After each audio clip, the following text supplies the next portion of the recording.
Online learning, free courses.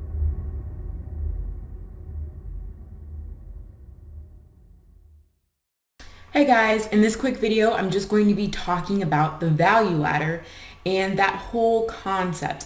And then we'll be breaking down the value ladder on Fiverr and off Fiverr. But before we dive into that, I just want to quickly cover what a value ladder is and then some small details beyond that. So what is a value ladder? Well, basically, it's a way to structure your business that appeals to your target audience at every point in their buying process. Now, if you're not familiar with the typical buying process that a customer goes through, it looks something like this. So basically, this whole thing is describing what a typical customer goes through when they need something. So it all begins with a need or a pain point, and that's where this need recognition comes in. And in just a few minutes, I will break down also each type of customer, because each one of these points in here represents a different kind of customer. So initially, during their first bits of research, they may not even know they have a problem. So they're going to be unaware right in here. And then they're going to begin looking for more information, right? And then, of course, as they become more aware of the types of information and the types of things that they're looking at, then, of course, they're going to start comparing different sites or different product manufacturers or different service providers. It may be a number of things. And then when they're once they're at this point in the process of making a purchase decision, then they're going to go ahead and start asking, who do I want to purchase with, right? Now that you have all these options of people, you're really breaking down who's the best provider, who's going to give me the best service, who's going to give me the best price, what's going to be the best value, etc. And then, of course, after you purchase, you go on to your post-purchase behaviors. Maybe that's sharing on social media. Maybe that's telling a friend or family member about your experience. Maybe it's leaving a review. There may be a number of things in this stage, in this step of the process. So that I just wanted to break down quickly for you, because this is important when we are breaking down our value ladder, because each step of our value ladder represents a different step in this process. So quickly, let's just go back over here to the drawing pad, and I'm going to break this down for you. So basically, in case you don't know already, let's just say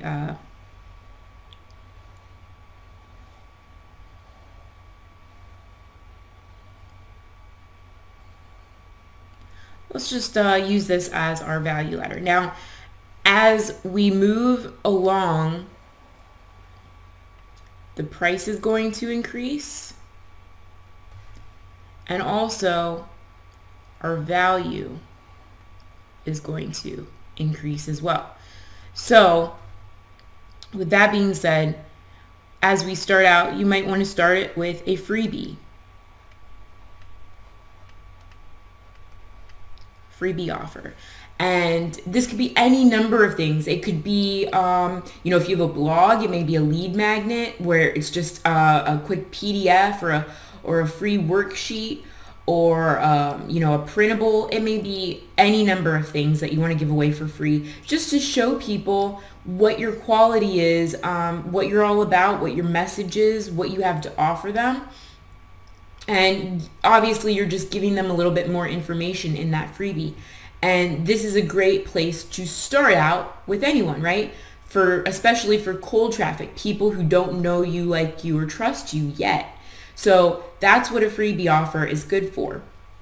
Now, you're going to have something that's $5 to $20 here, right? And you could even go up to 50, I suppose, but you want a low front end offer for people. This is going to be your point where you begin to qualify buyers at this stage, right? So one big thing, who cares if you have a list of 10,000 freebie seekers, right? What you really want are the people who are willing to pull out their wallets and spend money with you, because that's how you're going to build your business. So this is a low front end offer.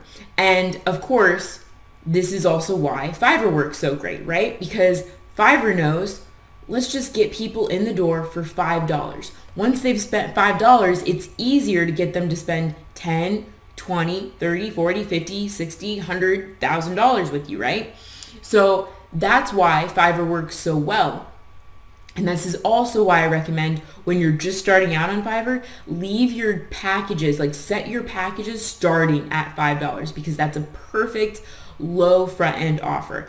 Now, when you are doing other offers off of Fiverr, maybe you have your own website and you want to sell your own products, a good place to start would be maybe like the $7 range, and anything up to around the $19.95 or $20 range. Now, moving on from here, you're going to have something that's, let's say, $30 to $100. And then we're going to move up from there, say $200 to $1,000. And then you can keep moving up, if you have, and ideally, this is what you want to have.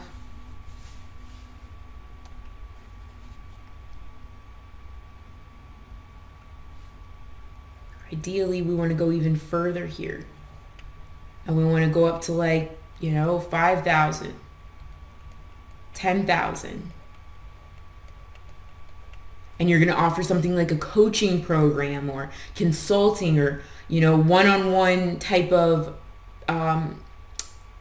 thing where you're giving them personal customized service, or something that's, you're going above and beyond. Maybe it's a special event that you're hosting, or maybe it's a week-long camp or something like that, but you're giving excellent value. And at every point here, you are actually speaking to a different type of customer. And what that means is, let me see if I can make this smaller for you guys. There we go. Okay. So what that means is, at this freebie point, these are people that don't know you at all, right? These are people that maybe they don't know you, but it's a low enough price point that they're willing to give you a try. And then over here, you have people that want to learn even more from you, because they've seen that you've given them great value for a low price point. They want to learn more. They want to spend more with you. They want to get to know you better, get to know your solutions, etc. And then obviously you're going to keep walking them up and keep walking them up, right?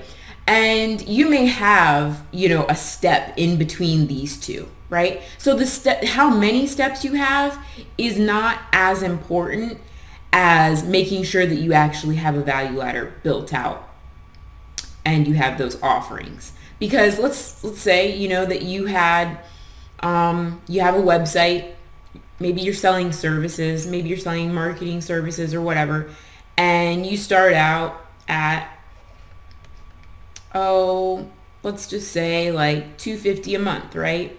That's a decent price point.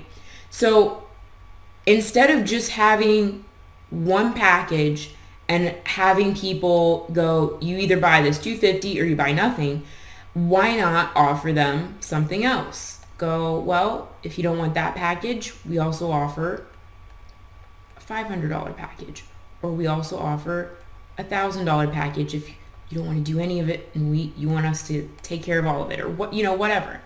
So having these packages speaks to different types of customers. Now, let's go into that for a moment. Let's get that out of the way. So what I mean by that, and we've touched on this just a little bit, but let's touch on it even more, is you're going to have people that, again, the cold traffic.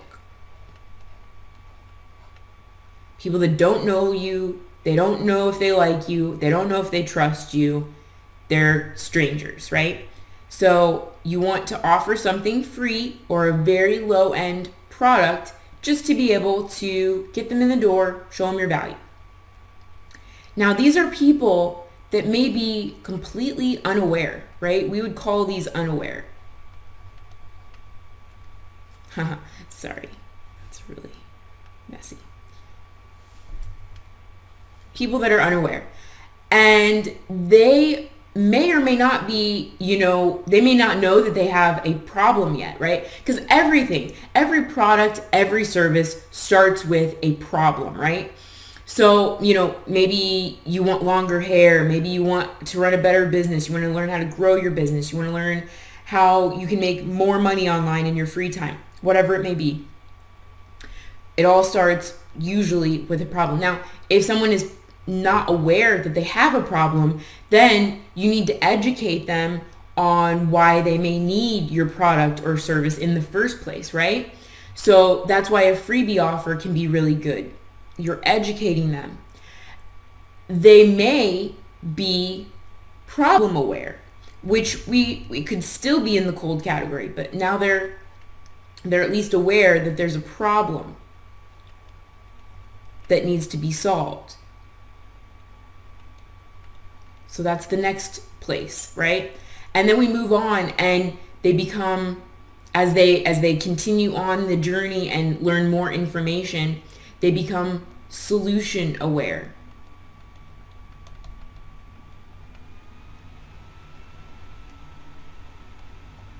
Right? And usually somewhere in between these two places, they usually become brand aware.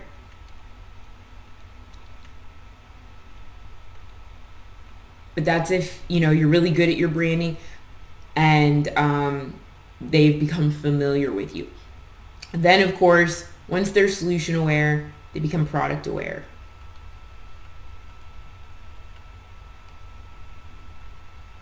And we would call these people like the hot buyers or hot prospects, because they've gotten to know you a little bit.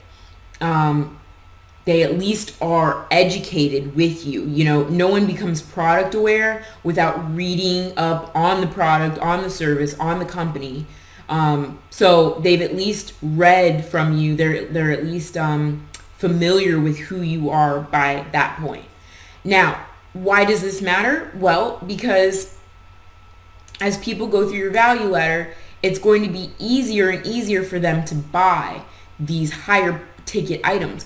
So as people become more solution aware, then they're going to go, I see what the problem is now, right?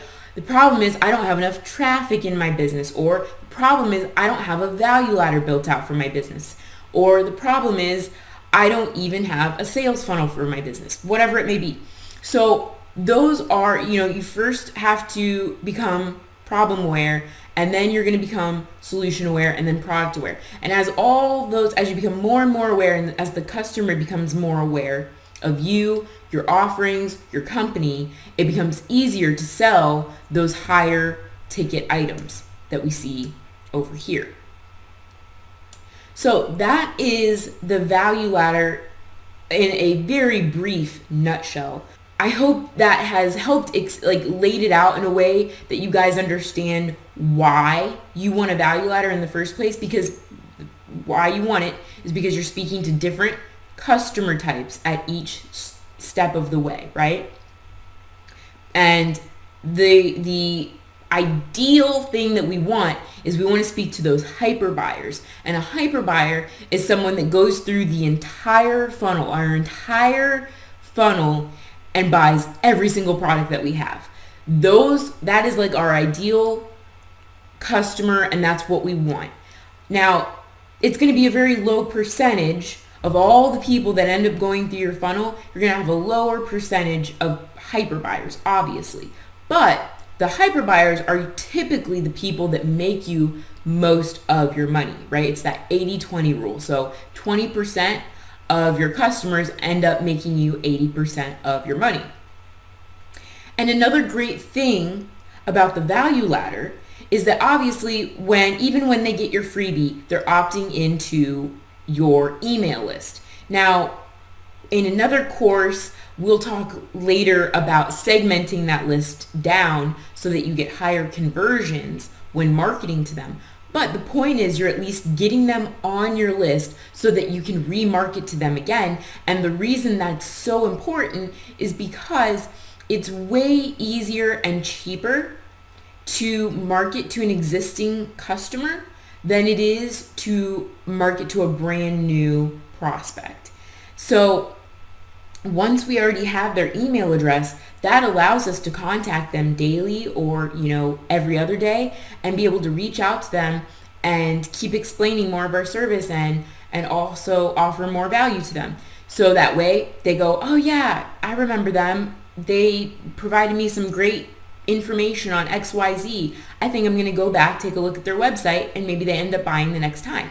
So that is why the value ladder is so important. It's basically helping you utilize and leverage every step of your business. It's basically leaving no stone unturned so that you're squeezing out every single bit of juice at every step of the way. And not only that, this is the best way to give your customers value because you're not overwhelming them all at once. I don't know how many times I've gone to certain bloggers' websites, and what they like to do for some reason is they like to package things like all together and give you just like a huge bundle of information, and they just sell it for one low flat rate. And I'm like, there's two things that are wrong with that. Actually, there's more than two things wrong with that, but let's just start with two. Number one, they're missing out on so much money in growing their business because you're offering people so much value for just a little bit of money. So that's the first thing that's wrong with that. The second thing that's wrong with that is that you're giving them you're literally drowning them in information, and there's no way that they're going to be able to take action on all of that information and actually see it as valuable for that low flat rate. So what people take action on, what they actually follow through on way better is when you give it to them in steps. Now, that doesn't mean that our value ladder is giving people the same information in steps, right? But what it is doing is maybe this freebie gives them a taste of what's going to be in this $5 or $10 course or package, right? And then whatever's going to be in this $5 or $10 package, maybe that's just the beginning step of more steps that they can take in this advanced training over here, right? So the other thing that I want to mention is that you never want to sell the same item twice in your value ladder. That's a really bad thing to do. And I've seen that happen quite a few times in certain niches. Health and fitness, that can happen sometimes where, people will sell like a cookbook and then they try to sell another kind of cookbook here. It can work sometimes if the topics are different enough. Like maybe you're selling a smoothie cookbook up front and then you want to sell how to gain weight or how to lose weight. That would work, but you don't want to sell two of the same types of things like, smoothies to lose weight and then, protein bars to lose weight or something like that. It's just not going to sell as well. So you want to keep in mind when you're creating your offers for your value ladder and you're planning all of this out, make sure that each one of these things will give your customer value in and of itself. They don't have to go on to buy the $5 course to get value out of this freebie offer. They don't have to buy the $30 course to get value out of this $5 or $10, $20 offer, right? So each one of these things has to be able to work on its own, but you do want to package them in a way where it encourages the customer to want to buy the next product. So, and we would call that the hole in the bucket method. Basically, you're selling them a bucket, but the bucket has a really small hole. So you got to sell them the thing to patch it up with, right? And then you're selling them the next thing and the next thing and the next thing. But so that is the value ladder in and of in a brief nutshell. I hope that has been helpful for you. In the next video, we're going to break down how the value ladder works on Fiverr, and then some of the ways that you can utilize that off Fiverr as well. So stick with me in the next video and we will break down some examples of the value ladder.